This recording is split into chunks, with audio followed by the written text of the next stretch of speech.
The latest on the presidential impeachment inquiry, what Kim Kardashian tweets to Oklahoma's governor, and the virtual world is now becoming a reality on campus. This is OU Nightly.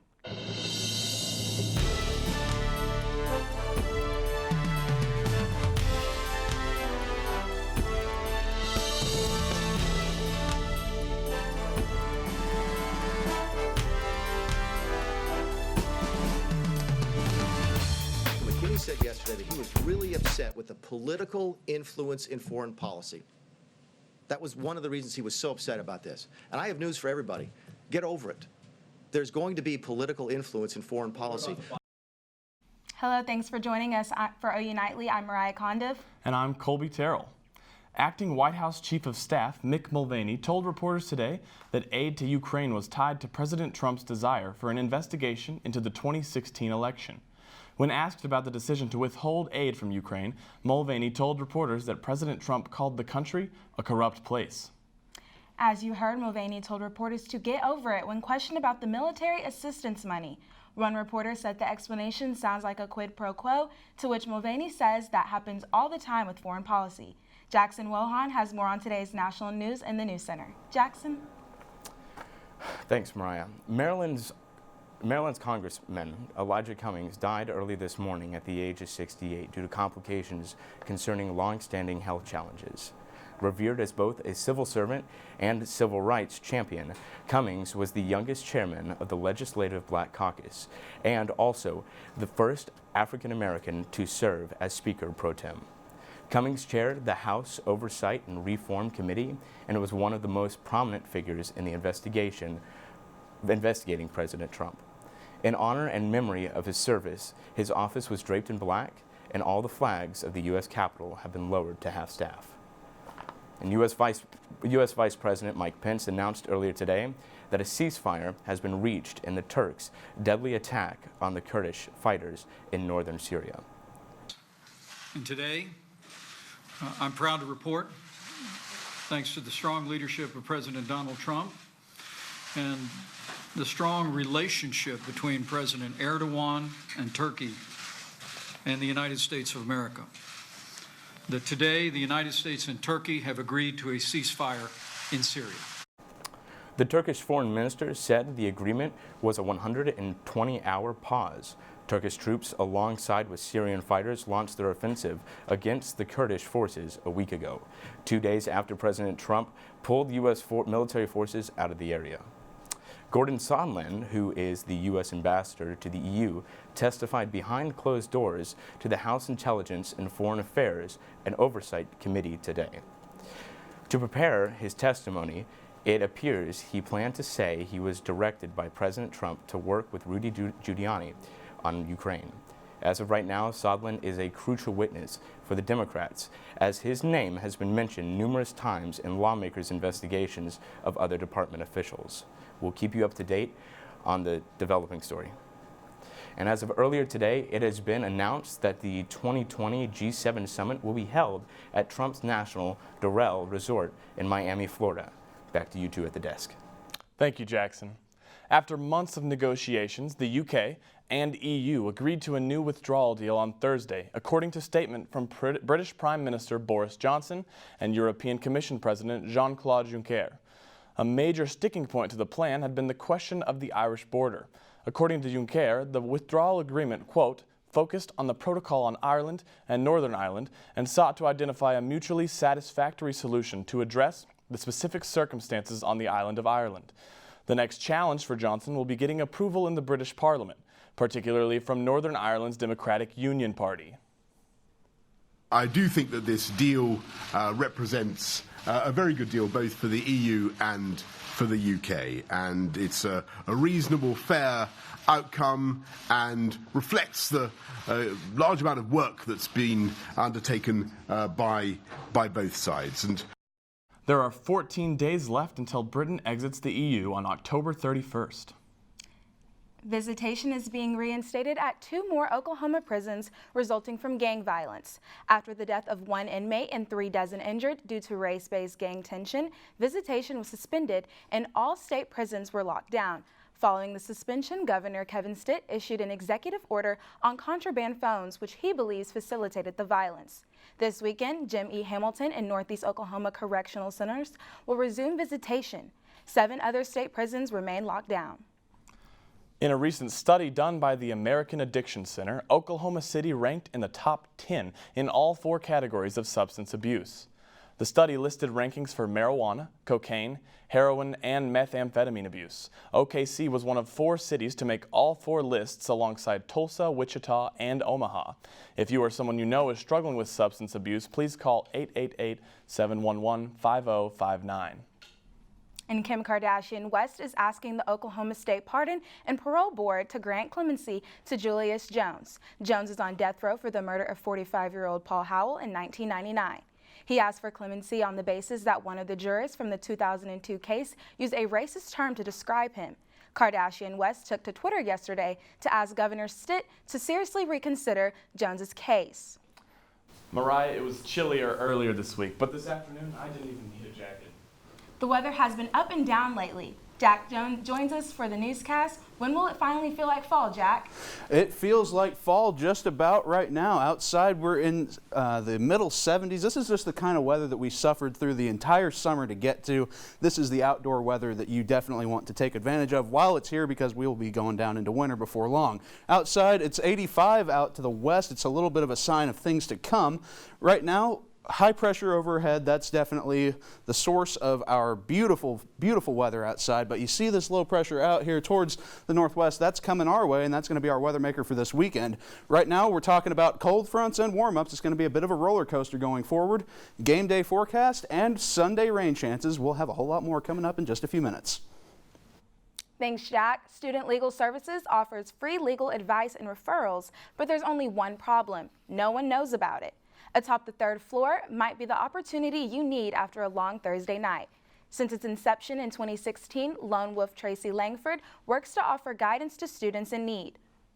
Just talk with students and help them identify if in fact they do have a legal issue, if so, what kind of legal issue it is, and then if it's something that I do have experience in, I can explain to them, kind of the landscape of what they can expect to happen in their situation. If it's not something that I have experience in, then I try to help them find a local attorney that they can talk to. Langford's jurisdiction, however, cannot help students pursue legal action against another or getting public intoxication on campus corner. Heard of virtual reality and data skill development. Find out what new invention at OU has combined the two. Plus, Robert McGee joins us for Money Matters to talk about a growing job shortage. Stay with us on OU Nightly.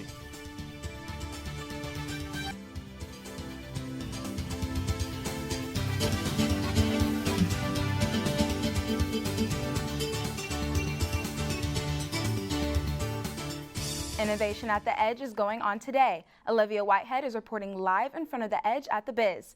Olivia, what's going on around you? That's right, guys. I am here at the Innovation at the Edge Hub, which is OU Library's research destination for virtual reality and data skill development. Now, with Virtualytics, it's an easier way to combine the two.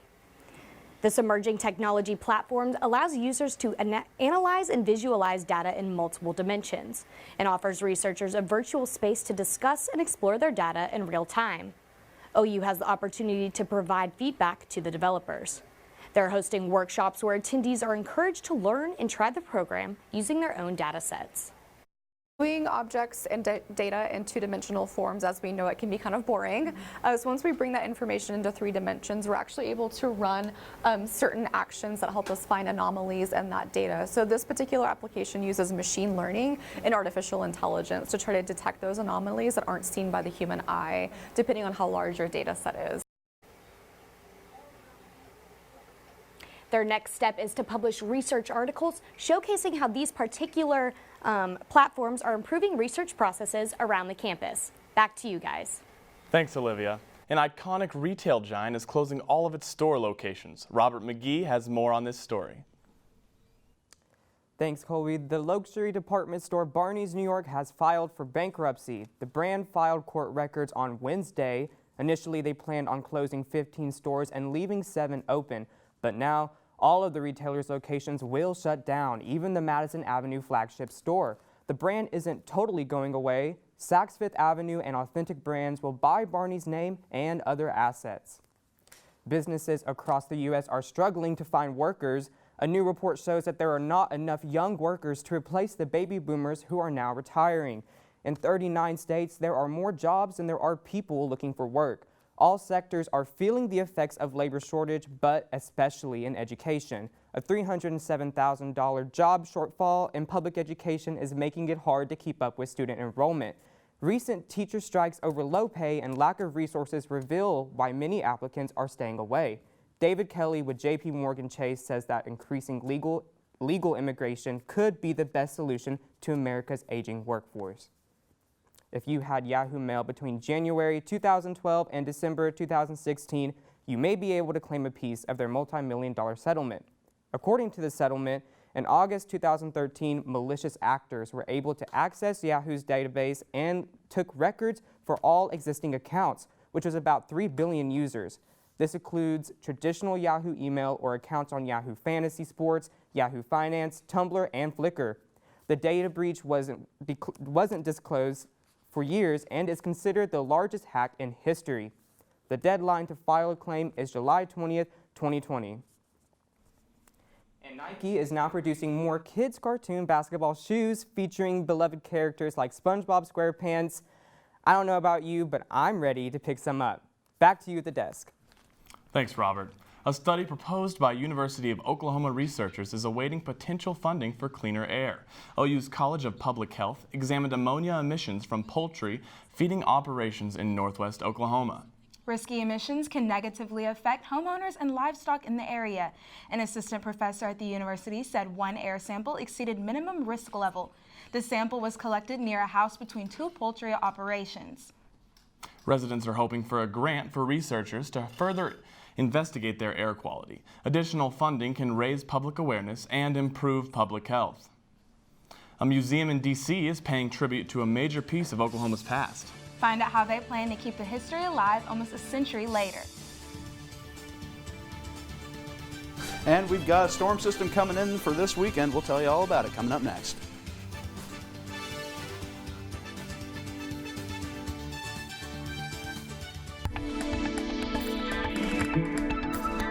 And thanks for joining us again here on OU Nightly tonight. We're looking outside at beautiful downtown Oklahoma City. It is just an absolutely picture-perfect day outside today.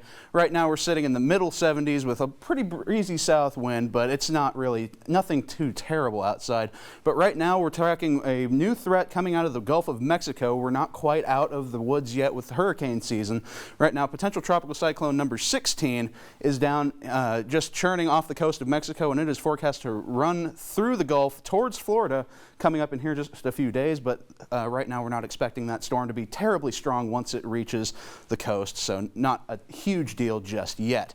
That will be Tropical Storm Nestor whenever it does form. So right now, upper level winds, we've got high pressure in control here in Oklahoma with low pressure off to the west. And that's going to be our weather maker for this weekend. But for our game day forecast, we're looking good. Saturday, we're going to have a weak cold front roll through. It's just going to be a wind shift, not too much in the way of cold air with this one. It's going to be gorgeous for your game day. And then another stronger front comes in for Saturday. This is Sunday in the morning. And then towards the afternoon, that front rolls through. Will bring a pretty major cool down towards us. So for our highs tomorrow, though, we're going to be beautiful outside again, 75 degrees. It's that time of year. You want to make sure you get outside as much as possible. And for tomorrow and Saturday, just gorgeous, gorgeous outside, crisp fall weather, if I may say so, if I may use that term. But now and then going forward into the week, we've got that cool front coming down on Monday. We warm up again for the middle of next week into beautiful conditions once again, before another cold front looks likely towards the end of next week, and that one looks like it could be even stronger, the strongest one we've got. I am not looking forward to that cold front. Oh, well, it depends on your opinion of the cold, but for me personally, I really think it's a good thing coming our way. Thank you, Jack. You're very welcome. And the search for mass graves is putting a spotlight on Tulsa and the race riots of 1921. But the newest Smithsonian wants to make sure the memory of the racial massacre does not fall from the minds of the public once headlines fade away. Nearly a century later, the Power of Place exhibit at the African American History Museum in Washington, D.C. is paying tribute to the racial massacres of Tulsa. Donated artifacts from the riot and its aftermath are on permanent display. We hope that we can foster a conversation and continue to foster conversations in Tulsa. If the National Museum is shining a light on this, certainly Tulsa should be unpacking and grappling with its past. Keep checking back to see the full story from Gaylord News. And now Janae Reeves joins us with a look at an update on some Oklahoma sports. Janae? OU teams were in action last night, and you'll see how they ended up. And the Thunder finished up the preseason last night in Oklahoma City. Sports is up next.